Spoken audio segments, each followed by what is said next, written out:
बांग्लादेश आहिस्ता आहिस्ता अपनी तमाम तरहदें पार करता चला जा रहा है। बांग्लादेश अब इंडिया को धमका रहा है कि हम बंगाल पर, उड़ीसा पर और बिहार पर कब्जा कर लेंगे। तो आप देख सकते हैं कि भाई के बांग्लादेश किस हद तक इंडिया की नफरत में डूब चुका हुआ है। लेकिन और आपको ये भी समझना पड़ेगा, शेख मुजीबुर रहमान जो फादर है बांग्लादेश के, उनके नोट पे, उनकी करेंसी पे जो उनकी इमेजेस है वो हटा दिया जा रहा है। ये हिसाब से जो कोऑपरेशन है between Bangladesh and Pakistan, it is also a security threat for India. आप जाओ और जाके इंडिया के खिलाफ स्टेप लो।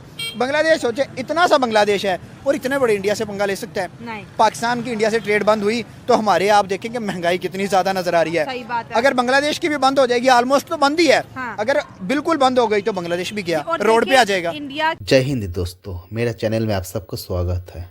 दोस्तों, आप सभी जानते हैं बांग्लादेश में इस वक्त क्या हालत है, हिंदुओं पर किस तरह अत्याचार हो रहा है और बांग्लादेश आजकल पश्चिम बंगाल, बिहार और उड़ीसा क्लेम कर रहा है और इस बात पर पाकिस्तान उछल रहा है और पाकिस्तान ये कह रहा है कि पाकिस्तान के न्यूक्लियर मिसाइल पाकिस्तान के नहीं है बल्कि ये बांग्लादेश के न्यूक्लियर मिसाइल है।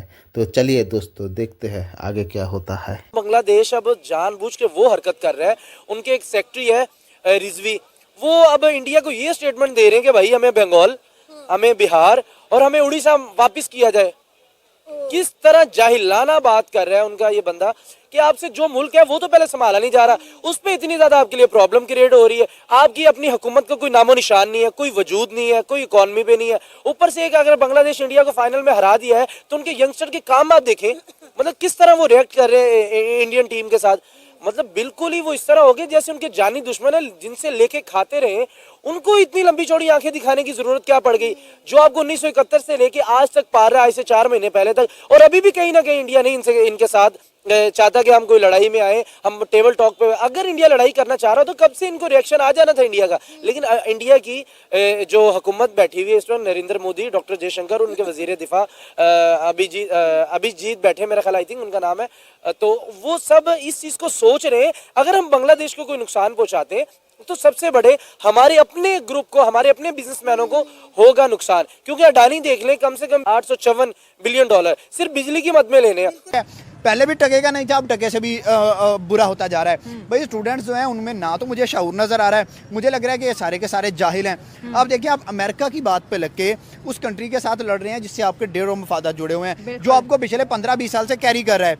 इंडिया के अंदर सबसे बड़ी, बांग्लादेश के अंदर सबसे बड़ी इन्वेस्टमेंट्स इंडिया से आ रही हैं। तो फिर आप कैसे एक कंट्री के साथ ऐसे कर सकते हो। और दूसरा, आपकी जो शेख हसीना बागी है तो उसको पनाह किसने दी?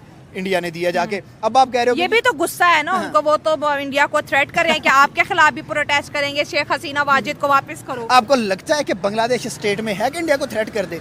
बांग्लादेश की बातें तो बड़ी बड़ी है, इतनी औकात है बांग्लादेश की कि वो इंडिया को थ्रेट कर दें। हाँ। कहाँ एक चूंटी एक हाथी को कभी भी थ्रेट नहीं कर सकती। आप देखें, इंडिया भाई राइट नाउ वो दुनिया के ऊपर एक जाल बिछा के बैठा है। हाँ। अब देखिए, इसराइल और फलस्तीन की जंग खत्म करवानी थी तो मुस्लिम कंट्रीज इंडिया की तरफ देख रहे हैं कि मोदी आके खत्म करवाएगा।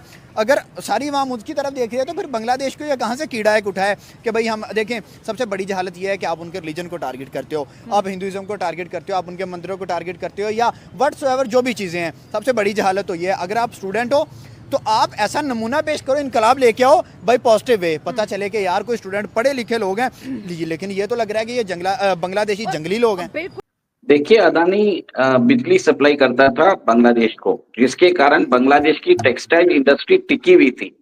और जैसे ही अब रेजिम चेंज हुआ, बांग्लादेश हमको, शायद अदानी को around thousands of crore rupees देना बाकी है। तो मेरे ख्याल से 1,500 करोड़ बाकी है। उन्होंने बिजली बंद नहीं की है, बिजली का जो कंजम्पशन है जो है वो कम कर दिया, 1500 मेगावाट से शायद अभी 500 मेगावाट कर दिया। बिजली के बिल तो देने ही पड़ेंगे। और भारत ने उनको बांग्लादेश की इंडस्ट्रीज को संवारा था। बांग्लादेश ने क्या किया, अपनी ग्रोथ के ऊपर विराम लगा दिया। जैसे ही उन्होंने रिवर्स किया है सारे एग्रीमेंट्स जो शेख हसीना ने किए हैं, सारे इकोनॉमिक डेवलपमेंट्स खत्म हो जाएंगे। आज देख लीजिए, त्रिपुरा में बोल रहे हैं कि हम बांग्लादेशी नेशनल्स को होस्ट नहीं करेंगे। आसाम में बोला जा रहा है कि हम बांग्लादेशी नेशनल्स को होस्ट नहीं करेंगे। कलकत्ता में बोला जा रहा है कि बांग्लादेशी पेशेंट जो आएंगे हम उनको होस्ट नहीं करेंगे। तो एंटी बांग्लादेश सेंटिमेंट्स किसको फायदा है, भारत को या बांग्लादेश को? बांग्लादेश को समझना चाहिए। सेकेंड, भारत के साथ अगर बांग्लादेश सही रहता तो भारत के साथ वो ग्रो करता। Bharat is a growing economy. अब आप देख लीजिए बांग्लादेश में हालत क्या हो रही है, वहां पे प्रोटेस्ट हो रहे हैं, टेक्सटाइल मिल्स बंद हो रही है, उनकी बैंकिंग सिस्टम चरमर आ गई है। आप ये भी देख लीजिए ना, पाकिस्तान ने भी तो वही किया था। पाकिस्तान ग्रो कर रहा था इंडिया के साथ जब उसके रिलेशंस अच्छे थे, जब इतने खराब नहीं थे जैसे आज है। जैसे ही आपने मोस्ट फेवर्ड नेशन स्टेटस हटाया, पाकिस्तान की इकोनॉमी भी प्रॉब्लम में। आपको समझना पड़ेगा पाकिस्तान और बांग्लादेश जितने भी ये जैसे नेपाल हो, मालदीव्स हो, भूटान हो, जब तक वो भारत के साथ नहीं मिलेंगे वो ग्रोथ नहीं कर सकते। आपको लगता है कि बांग्लादेश जो हरकतें कर रहा है ये इंडिया के साथ लड़ सकता है? इनके पास तो बिजली अपनी नहीं है। लड़ने वाला सवाल ही नहीं पैदा होता। वो अगर बिजली बंद कर दें तो वैसे 8-10 दिन में वैसे मर जाएंगे। मतलब लड़ने की क्या बात होती है, आप इनके साथ नहीं लड़ सकते। महर तनवीर, अगर इंडिया चाहे तो बांग्लादेश के जमीनी रास्तों के साथ साथ बहरी रास्ते भी ब्लॉक कर सकता है। अभी तो सिर्फ इनके जमीनी रास्तों का मसला चल रहा है, लेकिन बांग्लादेश जो है वो इतरा रहा है कि हम जो है पानी के रास्ते अपनी ट्रेड कर सकते हैं, अपना काम जो है कर सकते हैं। लेकिन ये भूल गया कि अगर इंडियन नेवी चाहे तो इनके बहरी रास्ते, इनके समुद्री रास्ते बंद किए जा सकते हैं। देखिए, मैं यही कह रहा हूं कि जो इस वक्त बांग्लादेश की हुकूमत बैठी है, जो निगरान सेटअप बैठा है, वो बिल्कुल ही जाहिल किस्म का बैठा है।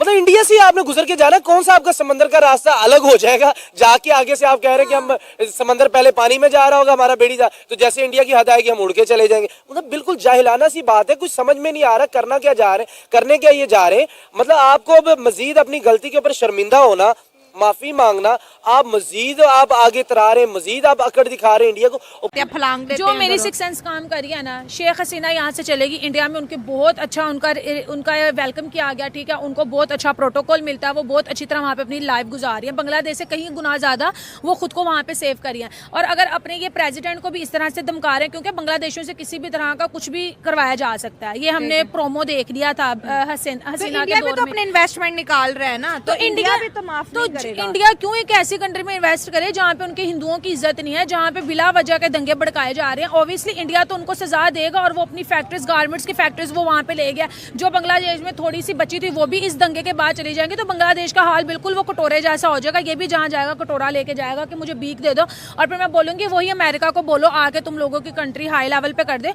और मुझे लगता है जिस तरह से अपने प्रेसिडेंट को धमका रहे हैं, तो जिस तरह से शेख हसीना चले गए, इसी तरह से इनके प्रेसिडेंट भी जाएंगे इंडिया में, क्योंकि सबसे सेफ जगह जो है ना वो इंडिया है। ना वो पैसे दे के अपने मेहमान को किसी दूसरे के हवाले करते हैं और ना वो किसी के प्रेशर में आते हैं। जो इंसान वहाँ पे जाता है वो वहीं पे रहता है जब तक वो खुद वहाँ से आगे शिफ्ट ना हो। तो सिंपल यही है कि इनको चाहिए कि खुद के बारे में सोचो, ठीक है। अगर खुद को तरक्की करवाना चाहते हो तो इंडिया का साथ दो, किसी के भी बहकावे में ना, और मोहम्मद यूनुस को बल्कि इनको निकालना चाहिए, ना कि अपने प्रेसिडेंट को।